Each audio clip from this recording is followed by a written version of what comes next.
ದೀಪಕ್ಕೆ ಒಂಟಿ ಬತ್ತಿಯನ್ನು ಹಾಕಿ ಬೆಳಗಿಸಿದರೆ ಮಧ್ಯಮ ಲಾಭ ಉಂಟಾಗುತ್ತದೆ.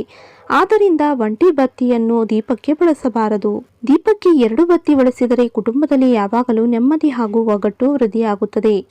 ದೀಪಕ್ಕೆ 3 ಬತ್ತಿಗಳನ್ನು ಸೇರಿಸಿ ಹಚ್ಚಿದರೆ ಸುಖ ಶಾಂತಿಯು ಜೊತೆಗೆ ಸಂತಾನ ಭಾಗ್ಯ ಪ್ರಾಪ್ತಿಯಾಗುತ್ತದೆ. ದೀಪಕ್ಕೆ 4 ಬತ್ತಿಗಳನ್ನು ಬಳಸಿದರೆ ಧನ ಸಂಪತ್ತು ಐಶ್ವರ್ಯಗಳು ಆ ಮನೆಗೆ ಪ್ರಾಪ್ತಿಯಾಗುತ್ತದೆ. ದೀಪಕ್ಕೆ 5 ಬತ್ತಿಗಳನ್ನು ಬಳಸಿದರೆ ಇಡೀ ಕುಟುಂಬದ ಆರೋಗ್ಯ ಚೆನ್ನಾಗಿರುತ್ತದೆ ಹಾಗೂ ಧನ ಕನಕ ವಸ್ತು ವಾಹನ ಪ್ರಾಪ್ತಿಯಾಗುತ್ತದೆ.